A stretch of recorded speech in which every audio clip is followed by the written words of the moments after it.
এত পরিমাণ গরম পড়ছে যে আজকে, তো ওরা আবার পানি দিলে গোসল করতে চায় না, তো এই কারণে স্প্রে করে দিচ্ছি।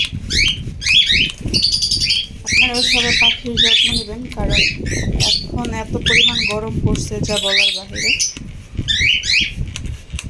তো আমি পানিতে একটু নিম পাতার ফাঁকি আছে আমার, ওই ফাঁকি একটু সামান্য দিয়ে রাখছি, কারণ ওদের জীবাণু থাকলে এগুলো চলে যেতে পারে।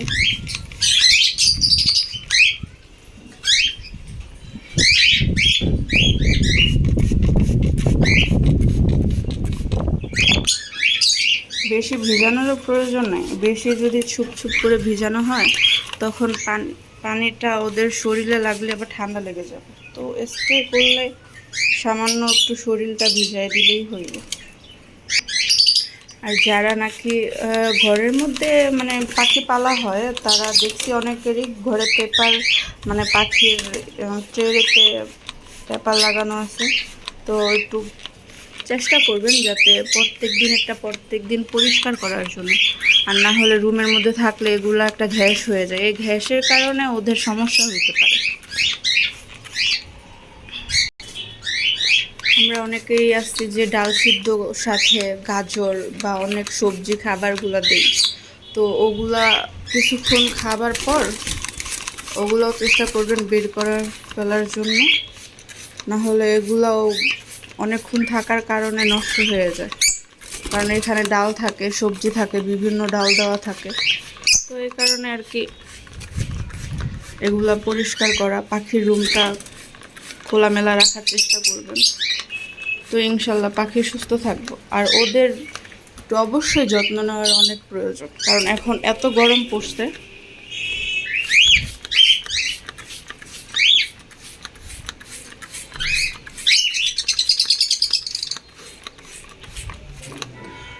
আর পানিটা খেতে পারলে আরও ভালো, নিম পাতা আর একটু পানি দিয়ে পানিটা যদি খাওয়াইতে পারেন তাহলে আরও বেশি ভালো।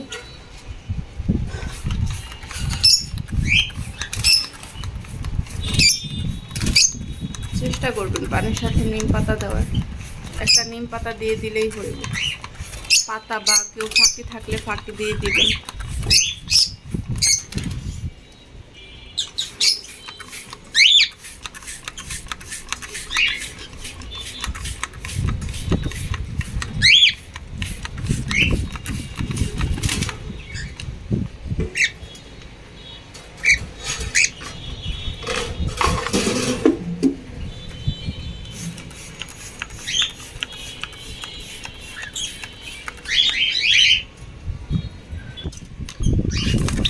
আবার অনেকের দেখি কি ডাইরেক্ট ফ্যানটা ছাইড়া দেয় পাখির, তা আমার জানা মতে আমি একটু দেখছি, আর অনেক মানে পেজেও দেখলাম, তারা দেখি যে মানে দরজা জানালা এগুলো মেলা রাখলেই আমার মনে হয় যে ওগুলো একটু ভালো হয়, কারণ ডাইরেক্ট ফ্যানের বাতাসটা না খাইয়ে ওটাতে ঠান্ডা লেগে যায়।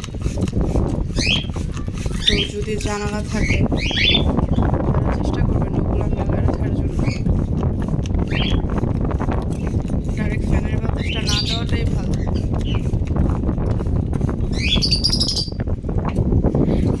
এই যে মাশাআল্লাহ আমার এই পাখিগুলো জানালার সাইডেই সবসময় বসে থাকে, কারণ এখান দিয়ে বাতাস আসে।